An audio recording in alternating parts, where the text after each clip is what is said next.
At 6:12 p.m. on a Thursday, an 11-year-old fisherman's daughter crouches near a kitchen delivery entrance and smells something in a fish crate that makes her stomach turn to stone, and realizes the meal it belongs to is already being plated for the most dangerous man in Sicily. Maria Greco is invisible to the men who dine above the harbor. She works the docks every evening with a wicker basket and calloused hands, selling fresh catch to restaurants that will never seat her at their tables. What none of those restaurants know, what no one along that waterfront suspects, is that this quiet, sun-reddened girl carries an education no kitchen ever taught. Her father was a fisherman who died at sea 3 years ago, and before the water took him, he gave her everything he knew: how to read a tide, how to grade a catch, and how to tell, without hesitation, when something in a crate has been tampered with. When she catches the sharp chemical edge beneath the brine of a private delivery and overhears enough to know it is going to one table only, Maria faces a choice no child should have to make. The man she needs to reach is ringed by armed men who see a dock girl and nothing else. Every door between her and his table is already closed. And somewhere in that kitchen, a plate is being carried toward a man who trusts his walls completely. One girl with a basket of clean fish, a room full of men paid to stop her, and a dinner that will kill him before he finishes it. Maria Greco knew the harbor before she knew anything else. She knew it in the dark. Then, when the fishing boats groaned against their ropes and the water smelled of salt and diesel and the particular cold that comes before a Sicilian dawn, she knew it in her hands. The specific ache of hauling baskets before her body had fully woken. The way gutting fish becomes its own kind of silence when you have done it long enough. She was 11 years old, and she moved through the docks the way the older fishermen did, without hurry, without wasted motion, belonging to the place the way the gulls belong to the sky above it. Her dress was the color it had become after too many washings to count, a blue that had decided to become gray. The wicker basket she carried listed slightly to one side where the weave had been repaired twice with twine. Her mother's work the first time, her own the second. She wore it on her hip like it was part of her body, because most days it was. Her father had taught her everything that mattered here, not in lessons, never in lessons, but in the way he moved through his work and expected her to follow.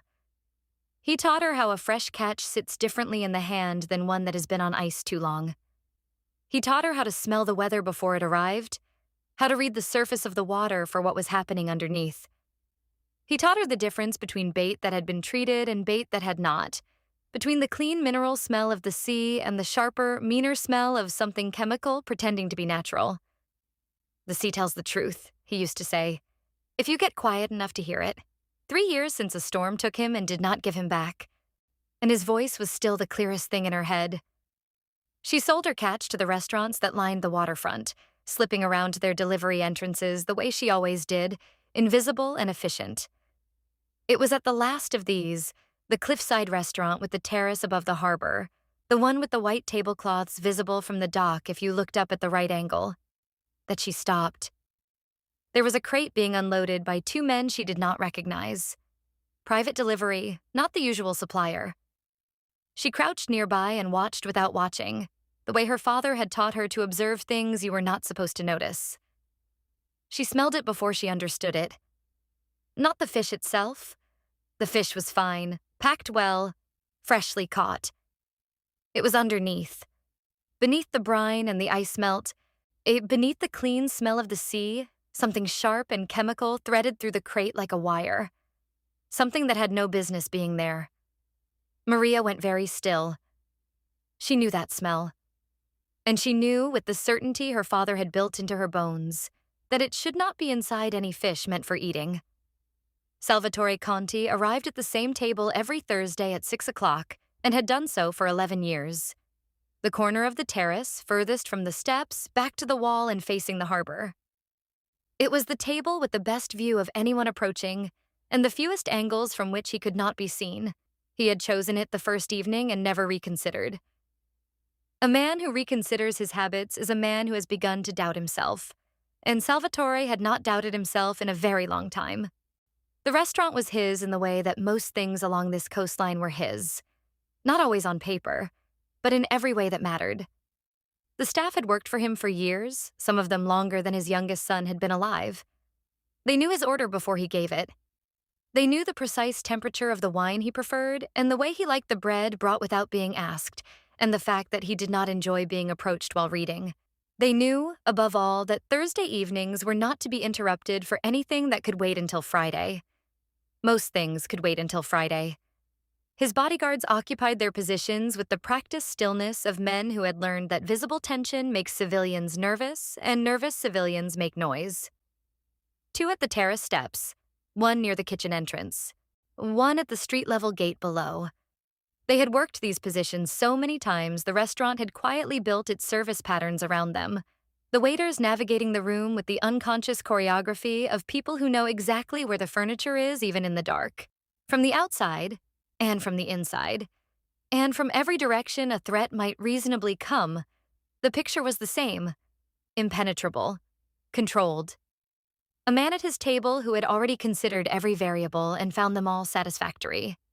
The private catch had arrived that afternoon through Ferraro and Mancini, 2 suppliers who had delivered to this kitchen for going on 7 years. Good men, reliable men, the kind whose names appeared in no document that mattered and whose discretion had been tested and confirmed on more than one occasion. The kitchen had received the crate without question. Why would there be a question? There had never been a reason for one before.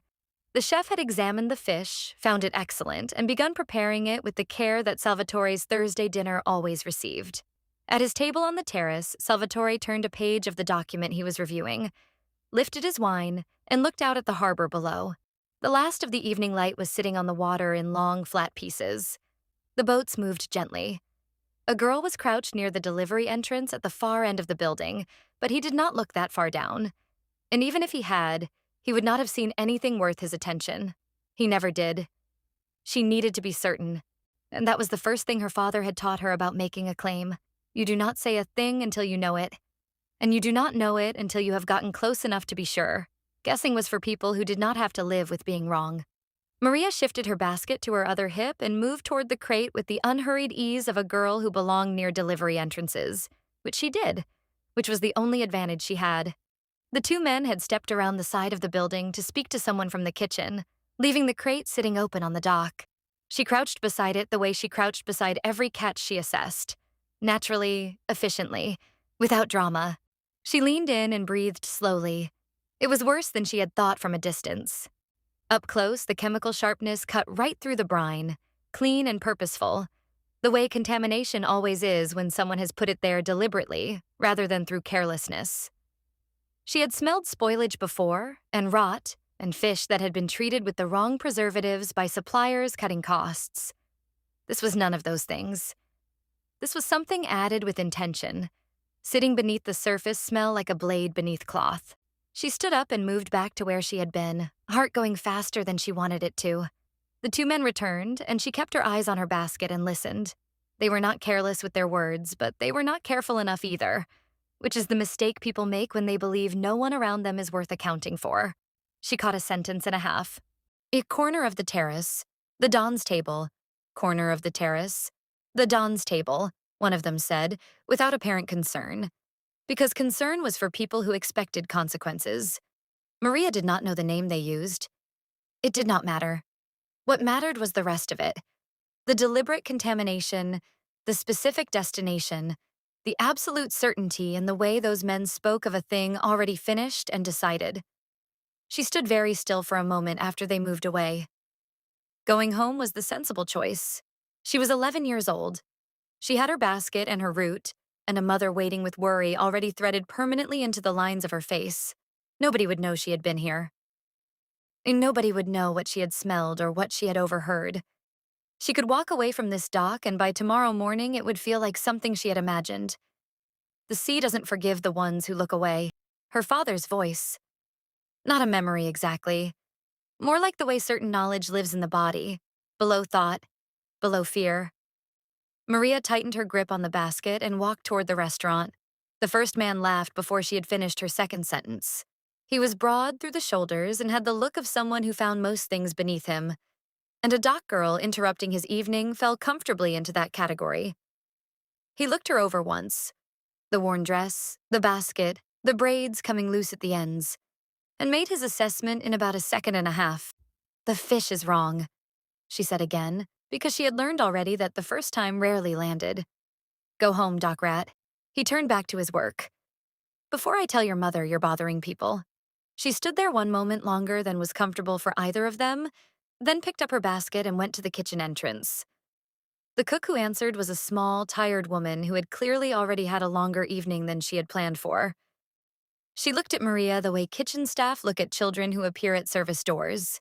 Not unkindly, but with the particular efficiency of someone who has learned to close these interactions quickly, or they never end. "I need to tell someone about the fish that was just delivered," Maria said. "The private crate. It smells wrong. There's something in it that shouldn't be there." The woman's expression settled into something patient and final. She had heard variations of this before. Children looking for scraps, for work, for any opening a kitchen door might represent. "We're not hiring," she said, "and we don't give food at the service entrance. Try the church on Via Mazzini on Sundays. I'm not asking for food. I'm telling you the fish is—" The door closed. Maria stood at the kitchen entrance for 3 seconds, then turned and walked toward the terrace steps. The bodyguard at the bottom was built like something that had been placed there rather than born. Immovable, and without apparent interest in the world beyond his immediate perimeter. He saw her coming from several steps away and simply moved to the center of the staircase. Not aggressively. Not with any particular emotion at all. Just an absolute and physical fact. She would not be going up these stairs. "I need to speak to someone inside," Maria said. "It's important. About the food being served tonight." He looked at her the way walls look at things. "Please." The word came out smaller than she intended. "Someone is going to be hurt." Nothing. She thought about going around, finding another way up to the terrace, and she was already scanning the building's edge when she stopped herself. There was no other way up that didn't have someone standing in it, and she knew it. And the men who designed this security had known it too. Somewhere above her, through the warm-lit glass of the restaurant windows, she could see the movement of waiters carrying plates. Her hands tightened around the basket. She did not leave. She sat on the bottom step because there was nowhere else to go, and her legs had decided, without consulting her, that they needed a moment. The bodyguard had repositioned himself 3 feet up the staircase after she stopped trying to pass, close enough to make his point, far enough to suggest he was not concerned. She was not worth being concerned about. That was the message every person she had approached tonight had sent her in their own way, and she was tired enough now that part of her had begun to receive it. Through the restaurant's glass, she could see the warm movement of the dining room. Waiters crossing the floor with plates balanced on their palms. The soft geometry of candlelight on white tablecloths. A world that knew exactly what it was and had no interest in being interrupted by the one outside it. She looked at her hands. They were her father's hands, people said. The same width across the knuckles, the same way of holding things. Firmly but not tightly. As though whatever you were carrying deserved to be treated with some basic consideration. She had not noticed the resemblance when he was alive. You don't look at someone's hands when they are still there to look at their face. He had held her hands inside his to teach her things. That was how he had always done it. Not pointing, not demonstrating from a distance, but wrapping her small fingers in his larger ones and guiding them toward whatever needed to be understood. The temperature of water that had been standing too long. The texture of flesh that had been treated with something it shouldn't have been. The particular give of bait that had been cut with a compound to make it sink faster, cheaper. Wrong. "You'll know it when you feel it," he used to say, and when you know it, you don't get to unknow it. She had known it tonight from 3 feet away. The smell was still sitting in the back of her throat. "The sea doesn't forgive the ones who look away, Maria." His voice in her memory was not dramatic about it. It never had been. He said it the way he said most true things. Quietly, without decoration, as though it were simply a fact about the world that she ought to have already. "You see something wrong, you say something. Even if no one wants to hear it. Especially then." She looked up at the restaurant windows. Someone up there was going to eat that fish. Someone who did not know what she knew, who had no reason to suspect the thing she had confirmed with her own senses, who was at this moment probably sitting at his table thinking himself entirely safe. She thought about her father not coming back from the water. She thought about what it meant to not try. Maria stood up, picked up her basket, and walked through the restaurant door. The door to the restaurant was heavier than she expected. and for a half second, the resistance of it felt like one more thing telling her to stop. She pushed through anyway. The interior was warm and close, candle lit, smelling of garlic and wine and the particular quiet that expensive rooms cultivate deliberately. Every table occupied, conversations low, the soft percussion of cutlery against china. A room that knew what it was and expected everyone inside it to behave accordingly. The bodyguard near the interior entrance had turned his head toward a commotion at the street-level gate below. Something minor. A delivery question. Nothing. And in the 3 seconds his attention moved away from the dining room, Maria crossed the threshold and kept walking. She did not run. Running draws every eye at once. She walked the way she walked on the dock when she did not want to be redirected, purposefully, without hesitation, as though she had already been told yes and was simply getting on with it. The corner table was exactly where she had seen it from outside. Furthest from the steps, back to the wall, a single man seated with a document open beside his wine glass. Silver hair, dark suit, the stillness of someone who had not been surprised in a very long time. She was 4 steps away when the nearest bodyguard saw her. She was 2 steps away when she put her basket on the table. It landed hard. Not thrown, but set down with the full weight of everything that had brought her to this moment. The wicker edge catching the rim of his plate and stopping just short of upsetting it. The sound cut across the nearest conversations like a stone across water. Heads turned, chairs shifted. She felt the room change temperature around her. She raised her palm toward him the way her father had once raised his toward a wave he wanted her to watch rather than fear. Look at this. Understand it. Don't flinch. The fish is laced. Her voice came out steadier than she had any right to expect. I smelled it at the dock. The men who delivered it, I heard them say it was only for your table. The bodyguards were moving. She could feel them converging from 3 directions, the air pressure of large men closing fast, and she kept her eyes on his face and her palm up and did not move. Salvatore Conti raised one hand, a single, small gesture, unhurried, and every man in the room stopped as though the sound had been cut from a film. The silence that followed was the most complete thing Maria had ever stood inside. He looked at her. Not the way the delivery man had looked at her, not the way the cook had, not the way the bodyguard on the steps had looked at nothing at all. He looked at her the way her father had taught her to look at the sea, with full attention, reading what was actually there. For the first time all evening, someone saw her. He did not look at the fish. Not yet. He looked at her for a moment longer, taking in the worn dress, the wicker basket, the hand still raised between them. And whatever calculation he ran behind those controlled, unhurried eyes, it took less time than she expected. "Bring me Romano," he said quietly, to no one in particular and everyone within earshot. A waiter moved immediately toward the kitchen. The room around them had not resumed.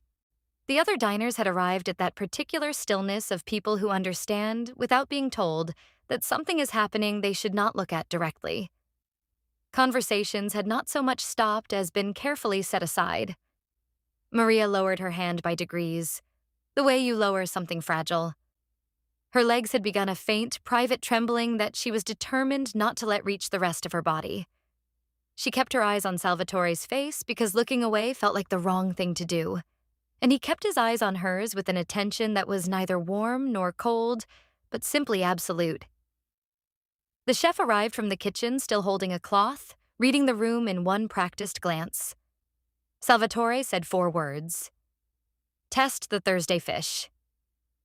Romano looked at the basket on the table, looked at the girl behind it, asked nothing, which told Maria something about the kind of household this was. Questions came later, after the necessary things were done. He took a single piece from her basket, nodded once, and went back through the kitchen door. The 30 seconds that followed were the longest of Maria's life. She was aware of the bodyguards still positioned around her, close enough that she could not have moved quickly if she had wanted to. She was aware of the other diners pretending not to watch. She was aware of the plate still sitting at Salvatore's right hand, the cooked fish on it cooling gently in the candlelight, and the fact that had she arrived 5 minutes later, it would already have been eaten. She was aware, above all, of her father's voice, quiet and steady at the back of everything. You did what you could, and now you wait. Romano came back through the kitchen door and his face had changed. He was a man of considerable professional composure. Years of restaurant work builds a certain armor. But there are things that get through armor regardless, and what he had just confirmed in that kitchen was one of them. He crossed to Salvatore's side and bent to speak quietly, and though Maria could not hear the words, she did not need to. The color that left Romano's face said everything clearly enough. Salvatore was still for a moment. He looked at the plate beside him. Then he looked at the girl across the table. Hand lowered now, eyes wide, braids half undone, smelling of salt and harbor and honest work. He nodded once to the men on his left. They were out the door before Maria had taken her next breath. She learned later that Ferraro and Mancini had made it as far as the harbor gate. Neither of them made it through it. The shaking started in the small room off the main dining hall, where one of the bodyguards had led her without explanation, and with a firmness that left no room for questions. It came up through her hands first, then her arms, then settled into her chest as a kind of trembling that had nothing to do with cold. This was what happened. She understood dimly, when the thing that had been holding you together was no longer needed. The adrenaline had carried her through every wall, and now it was simply gone. And what it left behind was an 11-year-old girl sitting on a chair that was worth more than anything in her mother's house, in a room she had no business being in. It seemed like the kind of detail that mattered to him, and he had set it aside anyway. He pulled a chair from the near side of the table rather than sitting across from her, closer, lower, level in a way that the terrace and the suited authority of him had not been, and sat in it the way someone sits when they have decided to be in a place rather than simply occupy it. He looked at her hands. She pressed them flat against her thighs. "What is your name?" "Maria." She paused. "Maria Greco." He repeated it once, quietly, as though filing it somewhere careful. Then, "How did you know about the fish?" She told him about her father. Not everything. Not the 3 years of absence. Not the particular way the house had changed its acoustics after he was gone. But the part that was relevant. The way he had taught her to read a catch. The specific education of knowing what bait smells like when it has been tampered with, built into her through years of crouching beside crates in the early dark, his hands guiding hers toward understanding. Salvatore listened without interrupting, which was not what she had expected. He had the quality of stillness that she associated with the sea on certain mornings, a surface that did not reveal its depth but made you aware of it. When she finished, he was quiet for a long time. Outside the door, she could hear the low, controlled movement of men handling the aftermath of something serious. The restaurant had presumably resumed some version of itself, or had not. It didn't seem to matter in here. "Why didn't you go home?" Salvatore asked. "When no one would listen, you could have walked away." Maria looked at the table between them. The answer was not complicated. It had never been complicated. "Because my father said you don't walk past something wrong." The silence that followed was different from the others. Not empty. Weighted. The way certain silences are when something true has been said aloud in a room. Salvatore looked at the table. His jaw worked once and was still. "Your father," he said quietly, "was right." 6 months later, the harbor smelled the same as it always had. Salt and diesel and the particular cold that comes off the water before the sun has fully committed to the day. But the dock had changed. The equipment was new, the kind that did not break down in the middle of a haul and cost a family a week's income in repairs. The weighing station had a roof over it now. The cold storage ran reliably. And above the main entrance, in letters that were not ornate but were permanent, a sign read, "Cooperativa di Pesca Marco Greco." Her father's name in iron, facing the sea he had loved and that had taken him. Maria had stood in front of it for a long time the morning they put it up, not crying, just looking. The way you look at something you need to make real by looking at it. The opening ceremony was modest, which was how the fishermen's families had asked for it. tables along the dock, local bread and wine, children running between the adults' legs in the early afternoon light. A journalist from the regional paper moved through the gathering with a notepad, writing down the names of the families who would benefit from the cooperative's profit sharing, the wages that were now fixed and fair, the equipment costs that would no longer fall on individual boats. Salvatore stood at the edge of the dock in a dark suit with the collar open, which he had learned was as close as he came to casual. He had come without his security detail, or nearly. One man, at a distance, discreet. He did not look like a man who needed to own the occasion. He looked like a man who had arrived because he was supposed to be there and had found, on arriving, that he was glad of it. The journalist approached him near the end of the ceremony. "Signor Conti, why this? Why here?" Salvatore didn't answer immediately. He looked to his left, where Maria stood with the scholarship letter folded in the pocket of a dress that was new, her braids still tangled at the ends because some things don't change, her cheeks still sun-reddened from a life lived close to the water. "Because someone reminded me," he said, "that the people I never looked at were the only ones who could see clearly." The journalist wrote it down. Maria watched him do it and thought about her father, about iron letters and the smell of something wrong in a crate, about all the walls she had walked at until one of them opened. She reached over and took Salvatore's hand. It was an 11-year-old's instinct, the same one that had made her raise her palm in a candlelit restaurant, that had made her push through a heavy door when every reasonable thing said to stop. She did not think about it. He did not pull away. He stood at the dock her father had worked and let himself be seen by a girl who had never once stopped seeing him. And the harbor moved around them in its old, indifferent way. And for the first time in longer than he could honestly remember, Salvatore Conti found that what he had was enough.